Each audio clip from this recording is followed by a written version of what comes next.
A new campaign is underway which aims to change how UK laws define consent. People should be required to make sure they have a clear yes, it says, before any sexual activity. That's according to lawyers and activists. Those supporting it believe it would shift the focus in sexual violence cases. The actor Emily Atack joins us this morning alongside Dr Charlotte Proudman, a barrister at Goldsmith Chambers. Morning to you both. Morning. Emily, how would this make a difference? I mean, hugely. We talk about cultural shift a lot. I think, in general, I think women are not believed. Our word is not believed. I think a change in law is never going to be the perfect solution, but I think it starts a positive domino effect of societal change, which then creates cultural shift, which then, changes mindsets. Because the law is one thing. Yeah. It's behaviour that needs to change, isn't it? Yes, absolutely. And, you only have to look on my Instagram when I put up the campaign yesterday to see that there's still so much work to be done, and the anger that kind of still pours out from men who think... I mean, the irony is that they feel targeted. They feel, there are innocent men sat at home saying, well, this doesn't apply to me, this doesn't apply to me, I've done nothing wrong. But I think if you find this an issue, you are part of the issue. This isn't a hate campaign against men. We're trying to get men on our sides to say that, we kind of need you more than ever as our allies, and we need better protection on this. So you were getting abuse just yesterday when you mentioned this? Yes, and I know with things like this it's going to cause some kind of backlash, but, I just don't understand how safety in this kind of situation, in a sexual scenario, campaigning for safety, campaigning for better sex, safer sex, I don't understand how this could be up for a debate, really. I don't see how anybody could find that exhausting to talk about. But I think this is the issue. I think that people are embarrassed to talk about it. A lot of the things that people say when you talk about affirmative consent, people say, well, so now I have to sign a contract before entering into a sexual scenario. But the fact is, if you are in a healthy sexual situation, just making sure that your partner is safe and comfortable, that will make the experience better on both counts. Charlotte, so a contract, an agreement between two people, how does that work? We're not, of course, suggesting that you need to sign a written contract before you have sex. What we are saying is that the law as it presently is, it dates back to 2003. It's more than 20 years, we would say, out of date. And, of course, the law doesn't always keep up with modern societal shifts. In other countries, like Sweden, parts of America, Australia, there has been a shift towards affirmative consent-based models, which means yes. There has to be verbal consent and it has to be enthusiastic. OK, what does that mean? What it means is that when having sex or about to embark upon an exciting sexual conquest or whatever, or something enjoyable, that you have to ask the other person, are you enjoying this? It's just a tiny little thing to say, are you comfortable? And let me tell you, you're more likely to get a date with that person again if you are asking if that person is comfortable.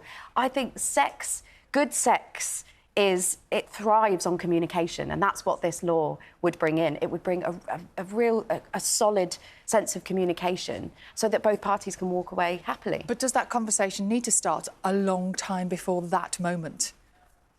I mean, people talk a lot about alcohol, people talk a lot about, blurred lines, grey areas. But as I say, I think if you are in a situation that is the right one, those conversations will not be awkward and they won't be embarrassing. And legally, Charlotte, you think this can be put into practice? Because it sounds like it could be a legal minefield. No, absolutely it can be put into practice. It's already been put into practice in other countries. As I say, we are lagging behind, and we know that rape prosecutions and convictions in this country are at an all-time low. Less than 2% of cases, rape cases, result in a charge. As the previous Victims Commissioner said, we're in a time now where rape has essentially become decriminalised, meaning that perpetrators can get away with absolute impunity. We need a transformation, we need a shift, and as Emily said, making clear that consent is wanted, enthusiastic is the way forward. And that's why yes means yes is the most important bit, because at the moment we're living on, this thing of no means no, no means no. That's not working. So what we're saying is it might not be the perfect solution, but to flip it around and say, OK, we're going to make this much easier. Did that person say yes? And standing up in court, how much of a difference would that make? Well, victims of rape have said it would make an enormous difference, and they are the people that I care about. Instead of putting the onus upon what the victim did, what the victim said, what they were wearing, let's put the onus on the defendant, on the rapist, and let's ask what steps did they take to make sure that she was enjoying sex, that she wanted it? Did you ask her even? You know, instead, often we're focusing, as Emily said, upon what the victim and how they behaved. I know you were saying, you know, we're not talking about written contracts and documents and things like that, but I do wonder whether in this day and age some people might want to record that moment of consent and agreement just so that there is, you know, they've got proof if it ever came to some kind of charge or claim. No, I mean, goodness, we're not going to be in a world where people are walking around with body cam footage, are we? I mean, other countries show that it certainly works. Sweden has resulted in a 75% increase in conviction, which is extraordinary and really positive. Which doesn't, but that doesn't mean that that statistic isn't saying that innocent men, 75% of men, innocent men are going to prison. It's saying that predators are being convicted. But how important is it that we talk to boys from a young age and young men about this and about that word you mentioned, communication? Yes. It starts there, doesn't it? It really does. And obviously we're living in the aftermath of the Andrew Tate kind of, you know, clan, which is horrifying. I think education in schools is so important. I don't remember any sex education at school for me.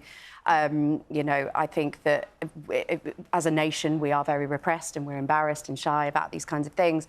But I also think that it's important to have the boys and girls together, talking about it together. It's not a separation of you know, boys going off into a separate class, learning about this. They already feel like they're being told off if that's the case. I think it has to be something, as I say, this isn't a male-bashing crusade. This is something that we need men and women, boys and girls, to work together on. And I think it starts with education. I think good education underpinned with a change in law is a start.